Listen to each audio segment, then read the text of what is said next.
acontece dentro do corpo desse indivíduo? Então, quando a pessoa, né, quando os indivíduos, seres humanos, há muito tempo atrás não tinham essa acessibilidade ao alimento, coloquei aqui a figurinha dos Flintstones, né, mas não precisa ser tão longe assim lá na Idade da Pedra. Mas antigamente a gente não tinha essa acessibilidade aos alimentos. Então, toda vez que você não tinha alimento, você passava fome. E aí, quando você passa fome, o seu cérebro entende que isso é um sinal de alerta, um sinal de perigo. E o mecanismo de proteção é o quê? Poxa, se eu não tenho essa facilidade de acessar alimentos, nutrientes e energia a qualquer momento, o que eu posso fazer? Eu vou armazenar energia. E como que a gente armazena energia? Através do depósito de energia na forma de gordura, certo? Então, a gordura que você tem é para uma questão de sobrevivência. É claro que em quantidades moderadas, tá? Mas é importante ter gordura. A gordura faz parte do nosso corpo, tá? E aí você tenta reduzir o metabolismo para poupar a gordura. Quando você passa restrição alimentar, você reduz o metabolismo e aumenta a fome. E aí que tá a questão. Se você coloca lá a dieta super hipocalórica para esse paciente, esse mecanismo vai acontecer. Ele vai começar a passar fome, a sentir mais fome do que ele sentia antes, e vai ter a redução do seu metabolismo. E aí chega naquela fase lá platô que o paciente já não emagrece de jeito nenhum, né? Então a dieta restritiva, ela é estressante para o nosso cérebro, é estressante para o nosso corpo. Ela é prejudicial para emagrecimento. Então a gente não deve fazer dieta restritiva por esse motivo. E o peso em excesso, ele não é a causa dos problemas. O peso em excesso, pessoal, tenham isso em mente. Se vocês entenderem isso, já estou super feliz. Peso excessivo é a consequência de algum problema. Então você precisa investigar por que esse paciente chegou a esse peso. Será que ele nada começou a comer nada? Começou a comer demais? Será que não tem algum motivo para que ele tenha começado a ter esse tipo de prática? Com certeza tem. A gente tem vários relatos de pessoas que já sofreram abuso sexual, ou que passaram por algum trauma na infância, ou que tem relação com pai e mãe complicada, ou algum problema de relacionamento que acabam desenvolvendo compulsão alimentar ou algum tipo de desordem alimentar relacionada à alimentação. Então, investigar como o paciente chegou a esse peso é muito importante.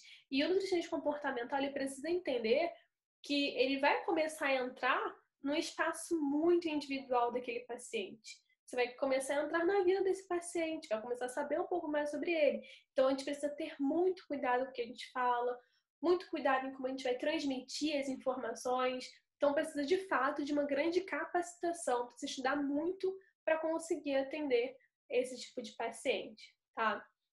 Investigar também, será que são fatores de doença? Será que são fatores patológicos que levaram esse indivíduo a engordar? Será que ele tem alguma suscetibilidade genética? Você perguntou ao paciente como que era a família dele? Como que era os pais, né? Como é que era o peso dos pais? Se os pais tinham algum tipo de doença? Perguntou? Isso é importante saber. A anamnese é uma das coisas mais importantes durante a consulta, mais importante que o exame bioquímico que você vai prescrever. A anamnese, você consegue entender e encaixar toda a história daquele paciente e conseguir prescrever uma dieta que seja realmente eficaz para ele, que faça sentido. Qual é a relação com a comida? Por exemplo, na infância, esse paciente, como que era a relação dele na infância em relação à comida? Então, tem vários artigos que mostram, por exemplo, que mães que cobram muito os filhos, principalmente em relação à alimentação, esses filhos acabam tendo desordem alimentar, acabam tendo transtorno alimentar. Mães que são muito exigentes com filhos, esses filhos acabam tendo grandes prejuízos alimentares em relação a isso. Tem vários artigos, eu posso trazer aqui para vocês também. Será que tem uma influência de amigos e familiares? Então, quem nunca, né, foi numa reunião de família e aí ouviu, nossa, fulano de tal tá tão magrinho, né? Ou fulano de tal tá tão gordinho, tem que parar de comer. E aqueles apelidos que a gente sabe que sempre acontecem em reuniões familiares, porque as pessoas gostam de opinar sobre os corpos das outras pessoas. E isso, mesmo que seja uma brincadeira ali de família, isso de forma mesmo inconsciente pode levar esse indivíduo a começar a ter uma relação estranha com a comida por conta disso, para tentar atender a uma demanda que foi imposta para aquela pessoa. Nossa, fulano de tal, né? Tá tão fofinho, tão gordinho. E aí a pessoa começa, adolescente principalmente, né, a comer menos, a pular a refeição. Então isso acontece muito, né? Se você sofreu isso na sua infância, acho que a maioria deve ter pelo menos, sim, visto isso durante a sua infância e adolescência, sabe como é. E além dos fatores emocionais e psicológicos, então como é a relação com o trabalho, com a família, essa pessoa é muito perfeccionista, essa pessoa já sofreu algum abuso físico ou emocional também. Então, esses fatores, eles podem todos estarem relacionados à desordem alimentar, tá? Então, a gente precisa ter uma perspectiva integrativa da educação em saúde, considerar fatores emocionais, sociais e culturais. E aqui, só para a gente terminar, para não ficar um vídeo muito grande, e a gente vai fragmentando essas aulas em diversos vídeos, uma frase que eu acho bem importante, né? Que as funções simbólicas da comida, ou seja, o que essa comida representa, elas são tão importantes quanto as funções nutricionais, e é papel do nutricionista, é seu papel, defender que as necessidades nutricionais sejam sim atingidas, as recomendações nutricionais sejam atingidas, junto das necessidades culturais e simbólicas, né? Então, eu já atendi um paciente que não era do Rio de Janeiro.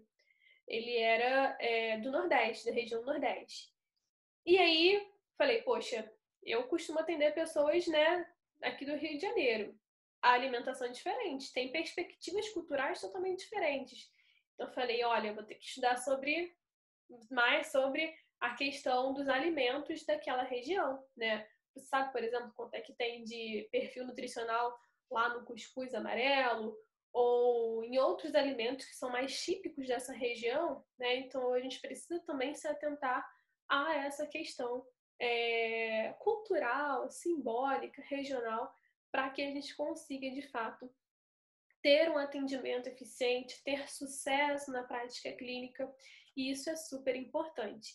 Então, eu vou deixar essa aulinha aqui para vocês e as próximas aulas vêm em seguida. Eu espero que vocês tenham gostado. Deixem aqui nos comentários sugestões, não sei, o que vocês quiserem dizer, mas foi muito bom acrescentar um pouquinho aqui com vocês. Espero que vocês tenham gostado. Muito obrigada. Tchau, tchau.